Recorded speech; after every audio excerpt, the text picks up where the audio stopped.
ஓமம், கொஞ்சோண்டு ஓமம் இவ்வளோண்டு போட்டால் போதும், நிறைய போடக்கூடாது. நிறைய போட்டால் ஒரு மாதிரி கசக்கிற ஆரம்பிச்சிடும். கொஞ்சோண்டு ஓமத்தை தண்ணியில் போட்டு அதை நம்ம கொதிக்க வைக்கும். நல்லா டேஸ்ட்டாக. அப்படி நம்ம கொதிச்சிட்ருக்கும் போது ஒரு துண்டு இஞ்சி சின்னதாக வெட்டிக்கணும்.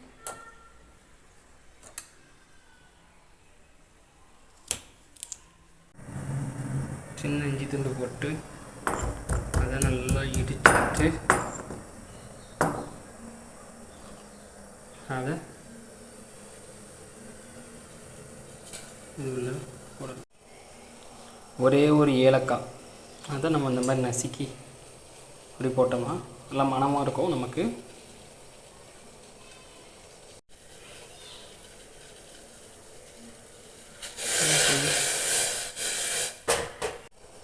ஓமம் இஞ்சி தொண்டு நல்லா இப்படி கொதித்து வரும்பொழுது நமக்கு இனிப்புக்கு தேவையான அளவு அப்புறம் பனங்கற்கண்டு, நல்ல நயமான பனங்கற்கண்டு கொதிக்கிற நேரில் ஒரு ஸ்பூன் நம்ம போடும் பொழுது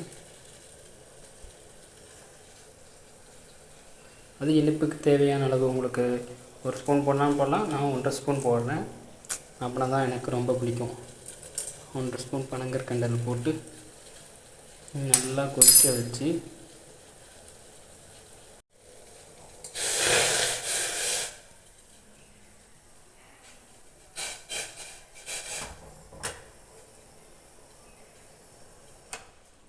அடுப்பு ஆஃப் பண்ணிட்டு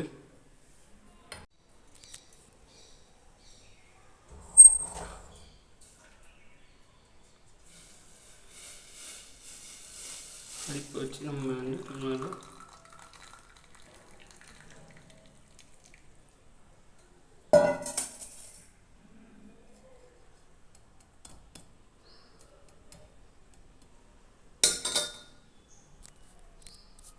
நமக்கு அருமையான ஓமம் டீ ரெடி.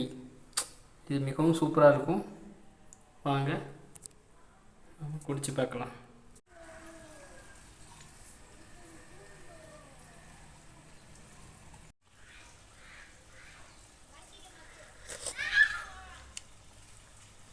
செம சூப்பர்.